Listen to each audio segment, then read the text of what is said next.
Welcome to JD Clips. Please enjoy the short versions of our famous videos and keep learning. And don't forget to subscribe. आज की ताज़ा खबर आ रही है कहाँ से? आज की ताज़ा खबर आ रही है पाकिस्तान के NWFP यानी जिसको पाकिस्तान खैबर पख्तूनख्वा कहता है, उसके बन्नू शहर से, यानी कि बन्नू कैंटोनमेंट में टीटीपी वालों का हमला हुआ है। हालांकि उसको क्लेम बहुत सारे और ग्रुप कर रहे हैं, नए नए ग्रुप बनते रहते हैं, लेकिन जो ताज़ा खबर है वो ये है कि हमला टीटीपी के द्वारा हुआ है, बन्नू कैंटोनमेंट के अंदर हुआ है।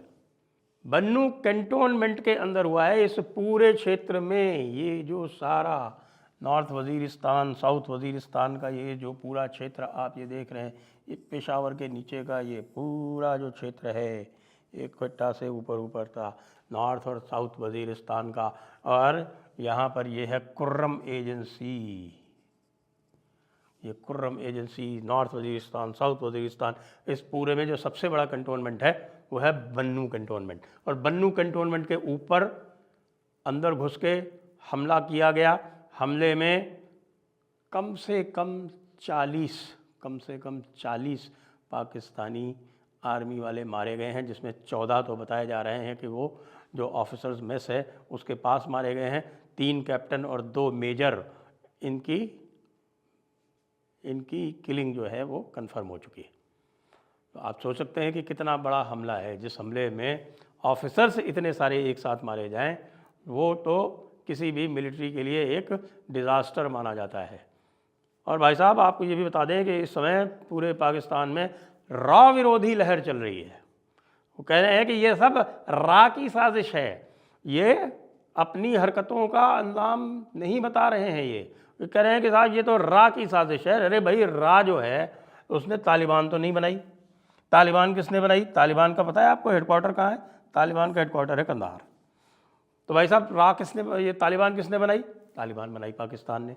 तालिबान पाकिस्तान ने कैसे बनाई? कि भाई तालिबान सबसे पहले पाकिस्तान ने मुजाहिदीन बनाई, और मुजाहिदीन के ज़रिए उन्होंने पहले कब्ज़ा किया और बाद में उसको तालिबान में कन्वर्ट कर दिया। तो भाई तालिबान बनाई पाकिस्तान ने और टीटीपी बनाई तालिबान ने। तो इसमें रा कहाँ से आ गई?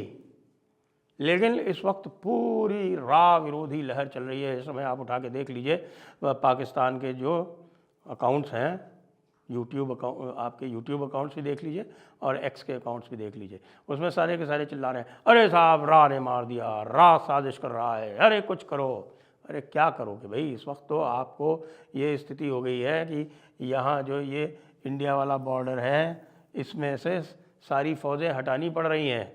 क्यों? क्योंकि वेस्टर्न बॉर्डर इतना हीटेड अप हो चुका है कि आप अपना वेस्टर्न बॉर्डर बचा नहीं पा रहे हो। पाकिस्तान वालों, कहाँ की बात कर रहे हो? किस तरह की बात कर रहे हो? और तो और आपको ये बताते हैं, देखिए पूरी जोग्राफिया बता देता हूँ। मैंने ये बताया आपको, ये है कुर्रम एजेंसी, और ये है नॉर्थ वज़ीरिस्तान, और ये है साउथ वज़ीरिस्तान। अब आप ये देखें कि इसके ऊपर यहाँ पर ये है मोहम्मद एजेंसी, और ये है बजौर एजेंसी, और उसके ऊपर है चित्राल। ये तीनों एरिया तो पहले ही फ्री हो चुके हैं। ये तीनों एरिया तो पहले ही डायरेक्ट तालिबान के कब्ज़े में है, टीटीपी के कब्ज़े में भी नहीं है, तालिबान के कब्ज़े में है पूरी तरह से। उस दिन मैंने आपको एक मैप दिखाया था, आदि अचिंत के साथ में एक शो हुआ था, उसके अंदर जो मैप दिखाया था लॉस्ट टेरिटरीज़ वाला, वो लॉस्ट टेरिटरीज़ में अब ये हालत हो गई है कि जो कैंटोनमेंट में छुपे बैठे हैं इन क्षेत्रों में पाकिस्तानी, उन कैंटोनमेंट में भी सेफ़ नहीं है भाई लोग, उन कैंटोनमेंट में भी हमला हो रहा है। अब वो क्लेम कर रहे हैं कि साहब हमने 6 उनके लड़ाके मार डाले। अरे तो लड़ाके तो ही मर रहे थे भाई, उनको तुमने मार के कौन सा कमाल कर लिया?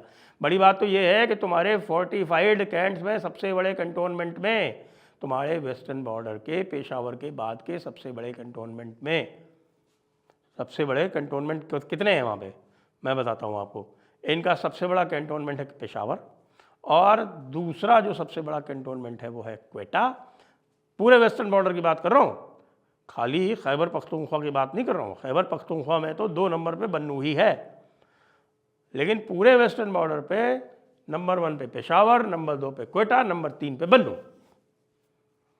तो इतने बड़े कैंटोनमेंट पे इतना बड़ा हमला हो जाता है, तो आप ये समझ लीजिए कि पाकिस्तान आर्मी की काबिलियत क्या है और कैसे हो जाता है। मैं बताता हूँ कैसे हो जाता है। वो ऐसे हो जाता है कि इस समय पाकिस्तान आर्मी अपनी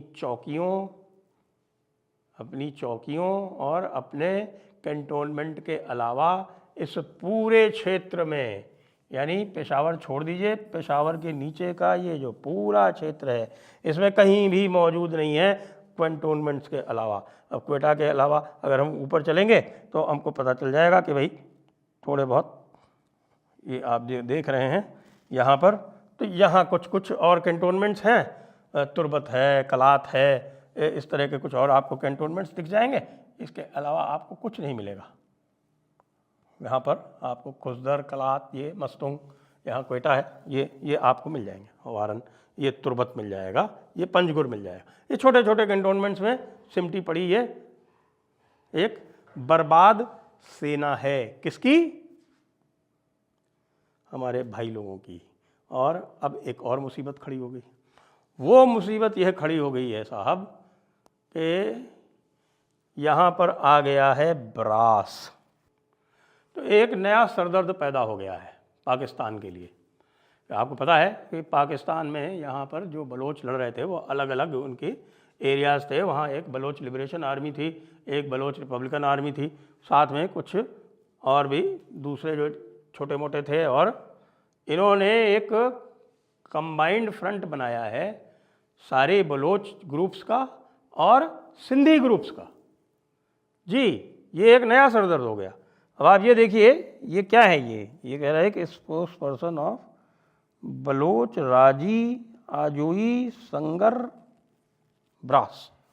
संगर मीन्स संगठन जिसको हम बोलते हैं, वो संगर हो गया, और बलोच राजी आजोई ये सब ये हो गए आपके बलोच और सिंधी फैक्शंस। तो बलोच और सिंधी फैक्शंस मिल गए हैं। बलोच और सिंधी फैक्शंस मिल के ये क्या कह रहे हैं? कह रहे हैं कि साहब ये हम जो वॉर लड़ रहे हैं ये in the war against Pakistan and China. कह रहे पाकिस्तान और चाइना के खिलाफ। खाली पाकिस्तान के खिलाफ नहीं है ये पाकिस्तान और चाइना दोनों के खिलाफ है। बलोच मीडिया को इफेक्टिव करना है, कॉम्प्रहेंसिव प्लान बनाया गया है कि ideological intellectual military training of Baloch military fighters, और गुरिल्ला स्ट्रैटेजी बना रहे हैं लॉसेस को मिनिमाइज करने के लिए, और इस पूरा systematic operations are being organised. तो ये आप देखिए कि ये एक नया हेडेक हो गया। अब इसमें क्या है, जरा मैं आपके पास मैप में वापस आता हूँ और फिर बताता हूँ कि ये ब्रास के होने से नया हेडेक पाकिस्तान और पाकिस्तान आर्मी के लिए क्या होने वाला है। तो अब ये जो ब्रास का जो एरिया है वो आप ये देखें कि ये जो ब्रास का एरिया है वो ये यहाँ से यहाँ तक पूरा, ये जो आप देख रहे हैं इधर से ईरान से लेके और भारत की सीमा तक, ये पूरा का पूरा ब्रास का एरिया है, जो मैं आपको पिछली बार बता ही चुका हूँ कि ये जो अपर एरिया रक्षान वाला एरिया है, ये है रक्षान और ये है मकरान। तो ये रक्षान और मकरान में कुछ जो हैं ये ग्वादर, तुर्बत, इधर पंजगुर, ये दो चार इधर कलात, मस्तुंग, इनको छोड़ के और कहीं पर भी पाकिस्तान आर्मी अपना कोई भी वजूद नहीं रखती है। और अब इसको अगर ये सिंध में भी इस तरह से कर दिया तो भाई फिर क्या होगा? तो पाकिस्तान तो कट ऑफ हो जाएगा। पाकिस्तान में कराची पोर्ट से ही तो सब कुछ होता है। कराची में 20% आबादी लगभग आपके पश्तूनों की है, 3-4% वहाँ बलोच हैं। तो ये अगर 25% आबादी इनकी इसमें से निकल गई, प्लस जो लोकल सिंधी पॉपुलेशन है वो भी इनके फेवर में नहीं है, और जो मुहाजिर हैं उनसे भी इन्होंने नफ़रतें पाल रखी हैं, तो फिर होगा क्या? होगा वही जो भगवान चाहेगा, होई है वही जो राम रचि राखा। और ऐसे बदमाशों के लिए, ऐसे दुष्टों के लिए, ऐसे नालायकों के लिए जिनके मन में केवल दूसरों के प्रति नफ़रत ही नफ़रत है, जो अपनी किताब का सहारा लेके हर एक के प्रति नफ़रत पालते हैं, रोज़ नए काफिर पैदा करते हैं। इनके लिए बलोच भी काफिर हो गए, इनके लिए पश्तून भी काफिर हो गए, मुहाजिर भी काफिर हैं, सब कुछ काफिर हैं। काफिर फैक्ट्री है ये। और काफिर के लिए एक ही सज़ा है इस्लाम में। वो क्या सज़ा है? वो है सर तन से जुदा। तो ये जब सबके सर तन से जुदा करने लगेंगे तो क्या होगा? जिनके सर ये तन से जुदा करने के फिराक में है वो सब एक साथ हो गए, और वो एक साथ होके इनके सर अब तन से जुदा करने में लगे हुए हैं। तो भाई मौज का काम तो तुमने खुद अपने लिए अपनाया है ना भाई, तुमने ही तो अपने लिए मुसीबतें पैदा की हैं। तो अब झेलो। टीटीपी और ब्रास इनका भी लिंकअप हो गया है, मैं और बता दूं, और इसके बारे में विस्तार से जब अगला अपडेट दूंगा तब बताऊंगा। आज के लिए इतना ही। जय हिंद, जय भारत, वंदे मातरम।